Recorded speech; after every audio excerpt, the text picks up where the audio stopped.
legal stuff, but more importantly, spoiler stuff. So, don't say I didn't warn ya.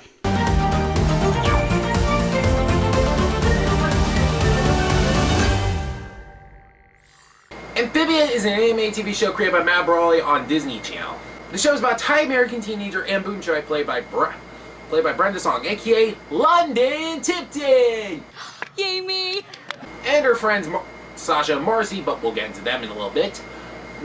They were transported into a world of frogs, toads, and newts called Amphibia. While in Amphibia, Anne lives with the Planter family, comprised of 10-year-old Sprig, voiced by Justin Felbinger, his baby sister Polly, voiced by Amanda Layton, and his grandfather Hop Up, voiced by Goofy. I mean Bill Farmer! Yes, Bill Farmer, not Goofy. Oh my king. We know him best as Goofy. And before you ask, no, sadly Hop Up does not do the iconic at all during the entire series. So far. The show currently already has 2 seasons that have already aired and are all available on Disney Plus for your binging enjoyment, and the 3rd season is currently set for October 2nd, 2021 on Disney Channel. Unless you're watching this later on in the future, in that case, there's a reason why I don't talk about Season 3. I'm filming this before Season 3 even started.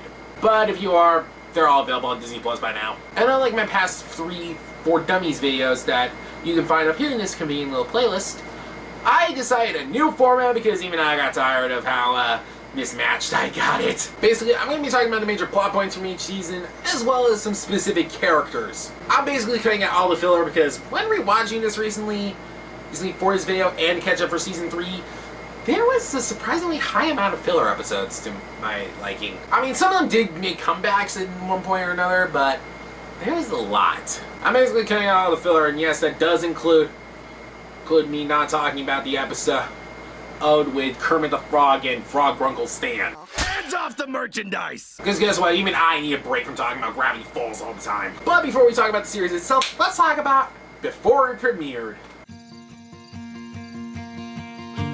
The show was originally supposed to be called Amphibiland, which, thank God they changed it because Amphibiland sounds like a rundown knockoff amusement park. Original concept showed in Spring Blue Hair, which does make a somewhat comeback in the Season 2 finale, but more on that later. Hop Up barely had any changes into his final design. Same goes for Polly, except she used to be called Polly Ann Marie. And Sprig, well, let's just say he got a major upgrade from his beta design, right here, to his final design, right here. In fact, he wasn't really going to be called Sprig. He was going to be called, and I'm not making this up, Weed. There was also this mini pilot short that was uploaded online, and yeah, there was some major differences. I mean, obviously Sprig was still in his beta phase, and he was not even voiced by Justin Belvinger. He was voiced by Thurop Van Orman. Oh yeah! Not ready! Not ready! One day I'm gonna get that combination! Don't drink out of the ocean, Knuckles! Seawater makes you crazy! And now on to the main show. Let's talk about Season 1. Season 1, that's the best way to describe a show with a slow start but a huge ending. Of course, this season also had a weird disadvantage. The entire season aired within a month. Yeah, that was one major disadvantage, but thankfully it survived. But to be fair, it felt like the entire season was prepping ready for a month-long premiere. It kind of felt like it was supposed to be like that. The season started off with Anne lost in the woods, Sprig taking her in for the fam, and she becomes pretty much a adopted member of the Planter family. Later on, I do mean really later on, in season, Anne meets up with Sasha, voiced by Anna Canna, who I swear is one of the few YouTubers who really doesn't need to do YouTube anymore. I only say that because she's been doing a lot of stuff, like for crying out loud, she's been in the MCU for God's sake! While Anne was transported to the Frog Town, Sasha was transported to the Toad Tower. And the Toads, I can't find a nice word to say. They're all jerks. And also, here's the best way to describe it. I cannot find a nice word to describe Sasha at all, so I'm gonna say it, and no lies will be detected. Sasha is a bitch. See? No lies detected. Not even Cap is gonna scream at me. And long story short, Sasha and Anne's reunion.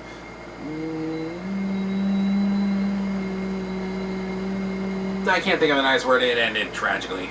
Though to be fair, I jokingly called the Season 1 finale Anne Needs New Friends because this one's a total bitch. Also, I got a major complaint about season 1. For some reason, when rewatching it, I realized how moral heavy the entire season was. Yeah, I know, it's to be expected to find morals in this kind of show because, you know, it's on a kid's channel. I'm not against shows like this teaching kids good morals in life because we need a hell of a lot less Karens in this world. But in some cases, it felt forced in my opinion, and this is a show meant to have a connecting story, sort of similar to Gravity Falls. But again, I can't really complain too much because, like I said, it's on a kid's channel. But I gotta be honest, despite it having a lot of filler episodes, there's a couple I do kind of recommend. Specifically, episode 12, Civil Wart. That show best describes stupid fandom wars in a nutshell. The entire episode takes heavy inspiration from the late 2000s / early 2010s and Twilight Wars of Team Jacob versus Team Edward. Also known as the hell that was middle school for me. Yeah, this is what happens when you don't give a crap about Twilight, but you were stuck in a class full of Twilight fans. Okay, not all of them were Twilight fans, but you get what I'm trying to say. But for those that don't know, that was a horrible time in human history. So everybody was either Team Jacob, Team Edward, me. It was one of those times that was just insufferable to live through. And it became a big marketing push for crying out loud. Yeah, freaking Burger King Kids Meal tie-in!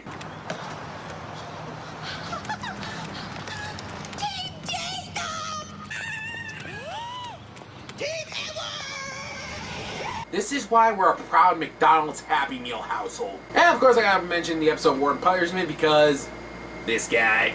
Yep, the Escape from Walt Disney favorite. And now on to season 2.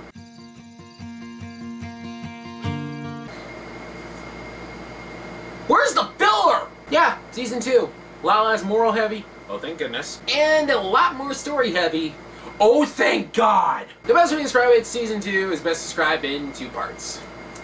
Kind of the blessing of having a hiatus in the middle of the season, like right in the middle. Of course, that could also be because during production, well, I think you take a while to guess what happened since we've been living through it for the past year and a half now. Also, the main villain from season 1, Grime, is now considered a joke. It went from being deep and serious to, let's just say, Trevor from Iron Man 3. Actually, no, while I got MCU on my mind, let's talk about the fact that Grime has pretty much become like the Infinity Stones after Endgame. We actually got a lot of those. Yeah, some of the guys use them as paperweights. It's about damn time I threw in more Loki references in this show. Part 1 was best described in 2 words. Road trip! Season 1, the first 5 episodes of the season was definitely about the journey to Newtopia. And yes, I said Newtopia, not Metopia. I don't know why I said it like that. This was a dumb joke even to begin with. And of course, it gave us the aforementioned Kermit the Frog episode and the Gravity Falls crossover, which I don't really count that episode as canon. Well, the Gravity Falls crossover. The one with Kermit actually does count as canon. In episode 6, we finally meet the last of the 3 humans who were transported to his world of amphibians. Oh, now I get it! The final happened to be Marcy Wu, voiced by Haley Chu, or Holly Chu. I don't know how to pronounce her name, I'm sorry. I'm bad pronouncing names. Okay, well, I consider Sprig to be my spirit animal. Marcy is probably my favorite of the 3 humans because she is such a clumsy dork, I love it! I honestly think she's probably the most relatable of the group because, let's be honest, there's always gonna be that clumsy dork in the friend group. It's either because you know the clumsy dork, or... That wasn't even in the script.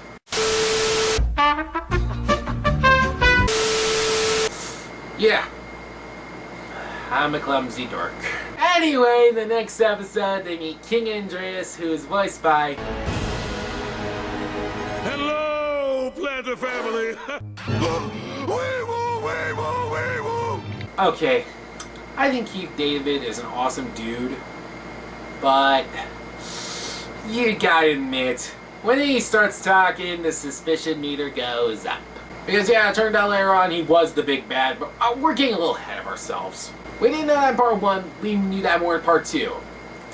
And part 2 had a really big filler heavy episode. That's because it was meant to be the Halloween episode that season, which also contained a segment that was the most fanfictionist of them all. Sup, Twig? And Molly? Right. Yeah, we're watching this whole episode Yeah, well, yeah, this whole segment screamed fanfic, and it was just clearly meant for fan service and wanted to see human versions of the frog characters. And yet, weirdly enough, the people wanted the other way around and still scream in silence. The rest! But thankfully, the rest of it was basically Marcy almost destroying Wartwood because clumsy dork. I'm not gonna do it again! But I did manage to drop my phone that time. Basically, the entire second half was getting these little gems on this thing called on the Calamity box, this little music box there, to get the whole thing is they had them recharge. Urging 3 separate temples. Temple 1 was Marcy, Temple 2 was about Anne, and that was never really fully recharged. And the third one's about Sasha. And all that led up to the big final episode, which, holy crap! That is one way to end a season. The high stakes, the allies turned enemies, the enemies turned allies, and the character development. I mean, yeah, sure, but all it was Polly growing legs, but still.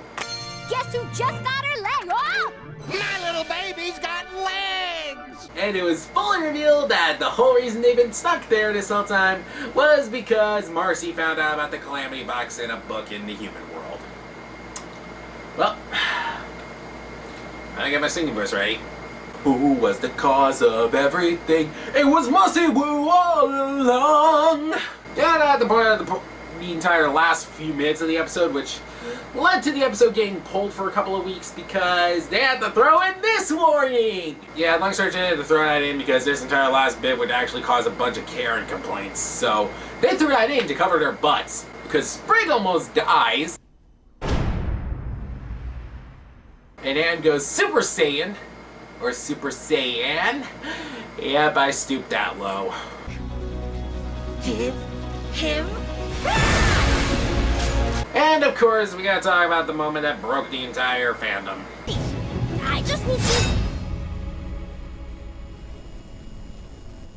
Yeah, there was a good reason I mentioned that alongside all those other crazy dark clips in my Falcon Winter Soldier review. They stabbed the clumsy dork, you monsters! One of these days, she's gonna get herself killed. Oh, don't say that! But I think it's safe to assume that Season 2 was a massive step up. Which means Season 3... Wait, Season 3 isn't even out yet. How would I know about Season 3 yet? Well, thankfully, at the end of Season 2, they give us the first taste of Season 3 with the full intro, and this does set up of the hype train for Season 3. Yeah, Season 2 ended with a cliffhanger and all cliffhangers.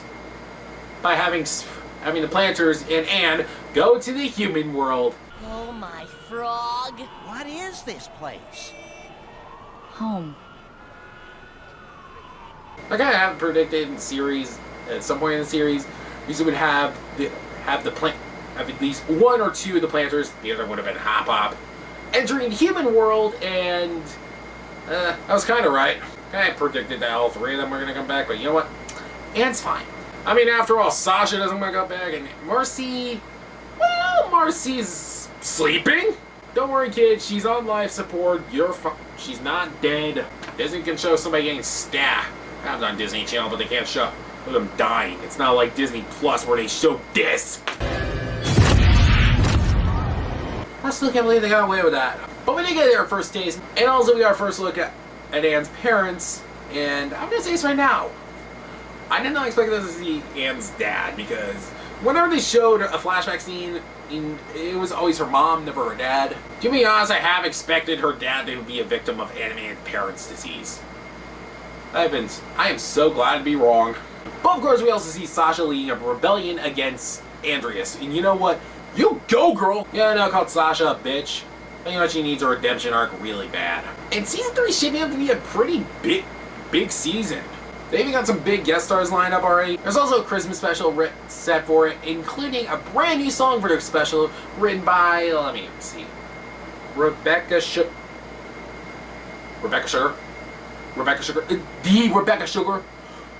The mastermind behind Steven Universe? That Rebecca Sugar is writing a song for Amphibia's Christmas special?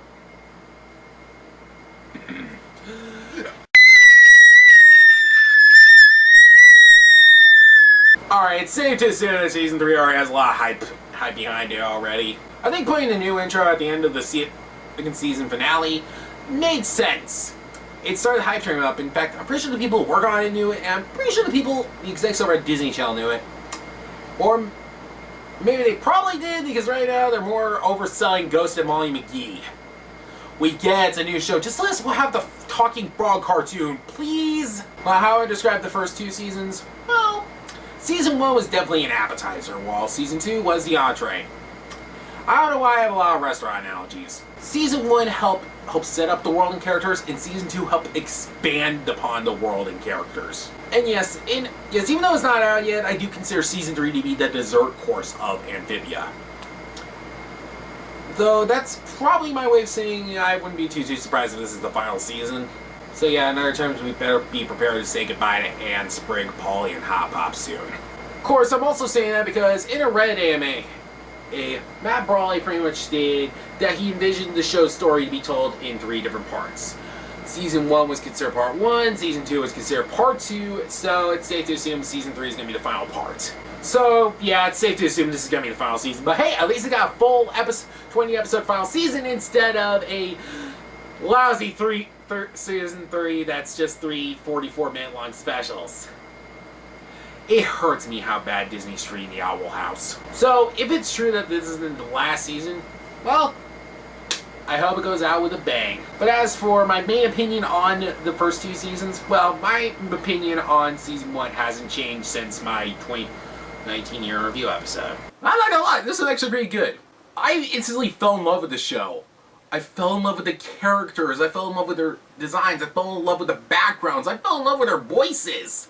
But tell me what y'all think. What do you think about Amphibia? Tell me in the comments below, or on Twitter and Instagram at XanderTheBoss, and don't forget to follow me there as well. Thanks for watching. Please like, share, subscribe. Don't forget the bell icon so you'll be notified when I upload a new video. And until next time, I'll see you real soon. Hey everybody, sorry this episode took way longer than I should have. Normally when it comes to the 4 Dummies videos, I'm able to do it in like a matter of seconds or minutes or, hours. This one I went crazy and rewatched the entire series so far on Disney Plus, like I already said in the video. And because of that, it took me longer to actually get the filming done. So, yeah. I apologize for that. That's pretty much what I gotta say about video-wise. Next video is gonna be about Muppets Haunted Mansion. Yep, the new Disney Plus special is coming out in a couple... around the time this comes out afterwards. So, you know what? You know what I mean. Alright. Okay, that's pretty much what I gotta say. See you guys next time, and that's about it.